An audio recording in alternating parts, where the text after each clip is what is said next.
2 Samuel bab 8. Setelah itu, Daud mengalahkan orang Filistin dan menakluki mereka. Lalu, dia merebut kota Metek Amah daripada tangan orang Filistin itu. Raja Daud juga mengalahkan orang Moab. Dia menyuruh mereka berbaring di tanah, lalu mengukur mereka dengan tali. Barisan orang sepanjang 2 ukuran tali itu dibunuh, manakala barisan yang sepanjang 1 ukuran tali dibiarkan hidup. Kemudian orang Moab menjadi hamba Daud dan harus mempersembahkan ufti kepadanya. Daud juga mengalahkan Hadadezer, anak Rehob, Raja Zoba, pada waktu dia pergi untuk memulihkan kekuasaannya di sungai Efrat. Daripada raja itu, Daud menawan 1.700 orang pasukan berkuda dan 20.000 orang pasukan berjalan kaki. Lalu Daud memotong urat keting semua kuda rata tentara raja itu dan meninggalkan bilangan kuda yang cukup bagi 100 buah rata. Maka datanglah pula orang Aram dari Damsyik untuk menolong Hadadezer, Raja Zoba. Tetapi Daud berjaya menempaskan 22.000 orang daripada kalangan Aram itu. Kemudian Daud menempatkan pasukan pendudukan di Aram Damsyik. Orang Aram pun menjadi taklukan Daud dan wajib mempersembahkan ufti kepadanya. Tuhan mengurniakan kemenangan kepada Daud kemana-mana sahaja dia pergi. Daud mengambil perisai-perisai emas yang digunakan oleh para pegawai Hadadezer dan membawanya ke Yerusalem. Dari kota Hadadezer, yaitu Beta dan Berotai, Raja Daud mengambil begitu banyak sekali gangsa. Tou, Raja Hamat, mendengar kabar bahwa Daud mengalahkan seluruh tentera Hadadezer. Maka Tou mengutus Yoram, anaknya, kepada Raja Daud untuk menanyakan keadaannya dan mengucapkan selamat kepadanya kerana dia telah memerangi Hadadezer serta mengalahkannya. Hadadezer memang telah sering memerangi Tou. Yoram membawa barang-barang daripada perak, emas, dan gangsa. Lalu Raja Daud mentakdiskan kesemuanya bagi Tuhan bersama-sama perak dan emas yang ditakdiskannya daripada segala bangsa yang ditaklukkannya, yaitu orang Aram, orang Moab, orang Amon, orang Filistin, dan orang Amalek. Selain itu, dia juga mentakdiskan hasil jarahan daripada Hadadezer anak Rehob, Raja Zoba. Nama Daud menjadi masyhur sekembalinya daripada menewaskan tentera seramai 18.000 orang Edom di lembah garam. Dia menempatkan pasukan pendudukan di seluruh tanah Edom, dan semua orang Edom menjadi taklukan Daud. Tuhan mengurniakan kemenangan kepada Daud kemana-mana sahaja dia pergi. Demikianlah Daud bertakhta atas seluruh Israel dan menegakkan keadilan dan kesaksamaan bagi seluruh rakyatnya. Yoab, anak Zeruya, mengepalai tentera. Yosafat, anak Ahilud, menjadi pencatat sejarah. Zadok, anak Ahitub, dan Ahimelek, anak Abiatar, menjadi imam. Seraya menjadi juru tulis. Benaya, anak Yoyada, mengepalai orang Kreti dan orang Pleti, manakala anak-anak Daud mengisi jawatan imam. 2 Samuel bab 9. Berkatalah Daud, "Masih adakah orang yang tinggal daripada keluarga Saul? Maka aku akan menunjukkan kasihku kepadanya demi Yonatan." Keluarga Saul mempunyai seorang hamba yang bernama Ziba. Dia dipanggil menghadap Daud, lalu raja bertanya kepadanya, "Adakah kamu ini Ziba?" Jawabnya, "Hamba tuanku." Kemudian berkatalah raja, "Daripada keluarga Saul, tidak adakah lagi orang yang tinggal?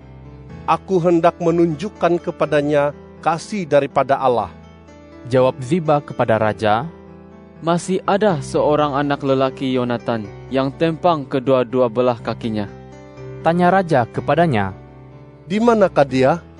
Jawab Ziba kepada raja, "Dia ada di rumah Makhir, anak Amiel, di Lodebar." Sesudah itu, Raja Daud menyuruh orang itu dibawa dari rumah Makhir, anak Amiel, dari Lodebar. Dan Mefiboset, anak Yonatan, anak Saul, masuk menghadap Daud lantas sujud dan menyembah. Kata Daud, "Mefiboset." Jawabnya, "Hambamu ini, tuanku." Kemudian berkatalah Daud kepadanya, "Janganlah takut, kerana aku pasti akan menunjukkan kasihku kepadamu demi Yonatan, ayahmu." aku akan mengembalikan kepadamu segala ladang Saul, datukmu, dan engkau akan selalu makan di mejaku." Lalu sujudlah Mefiboset dan berkata, "Siapakah hambamu ini, sehingga tuanku menghiraukan anjing mati seperti aku?" Kemudian raja memanggil Ziba, hamba Saul itu, dan berkata kepadanya, "Segala milik Saul dan milik seluruh keluarganya kukurniakan kepada cucu tuanmu ini. Engkau, anak-anakmu dan hamba-hambamu harus mengerjakan tanah baginya serta mengumpulkan hasil supaya cucu tuanmu ini cukup makanan. Mefiboset, cucu tuanmu itu, akan selalu makan di mejaku." Ziba mempunyai 15 orang anak lelaki dan 20 orang hamba. Berkatalah Ziba kepada raja, Semua yang diperintahkan tuanku raja akan hamba laksanakan. maka Mefiboset makan di meja Daud sebagai salah seorang anak raja. Mefiboset mempunyai seorang anak lelaki bernama Mika yang masih kecil, dan semua orang yang tinggal di rumah Ziba ialah hamba Mefiboset. Demikianlah Mefiboset yang tempang kedua-dua belah kakinya itu tinggal di Yerusalem dan selalu makan di meja raja. 1 Tawarik bab 18. Setelah itu, Daud mengalahkan orang Filistin dan menakluki mereka. Dia merebut Gad dan kampung-kampungnya daripada tangan orang Filistin itu. Dia juga mengalahkan orang Moab, sehingga orang Moab menjadi warga taklukan Daud dan wajib mempersembahkan ufti. Selain itu, Daud juga mengalahkan Hadadezer, Raja Zoba, dekat Hamat, sewaktu dia pergi menegakkan kekuasaannya di sungai Efrat. Daripada raja itu, Daud menawan 1.000 buah rata, 7.000 orang pasukan berkuda, dan 20.000 orang pasukan berjalan kaki. Selain itu, Daud memotong urat keting semua kuda rata tentera raja itu, dan meninggalkan bilangan kuda yang cukup bagi 100 buah rata. Maka datanglah pula orang Aram dari Damsyik untuk menolong Hadadezer, Raja Zoba. Tetapi Daud berjaya menumpaskan 22.000 orang daripada kalangan Aram itu. Kemudian Daud menempatkan pasukan pendudukan di Aram Damsyik. Orang Aram pun menjadi taklukan Daud dan wajib mempersembahkan ufti kepadanya. Tuhan mengurniakan kemenangan kepada Daud kemana-mana sahaja dia pergi. Daud mengambil perisai-perisai emas yang digunakan oleh para pegawai Hadadezer dan membawanya ke Yerusalem.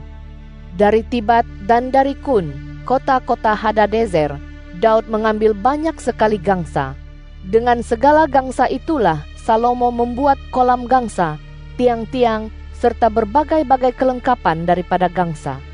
Setelah Tou, Raja Hamat, mendengar kabar bahwa Daud mengalahkan seluruh pasukan Hadadezer, Raja Zoba, maka diutusnya Hadoram, anaknya, kepada Raja Daud untuk menanyakan keadaannya dan mengucapkan selamat kepadanya kerana dia telah memerangi Hadadezer serta mengalahkannya. Dahulunya Hadadezer memang sering memerangi Tou. Hadoram membawa berbagai-bagai barang daripada emas, perak, dan gangsa. Raja Daud mentakdiskan kesemua itu bagi Tuhan bersama-sama perak dan emas yang diangkutnya daripada segala bangsa, yaitu daripada orang Edom, orang Moab, orang Amon, orang Filistin, dan orang Amalek.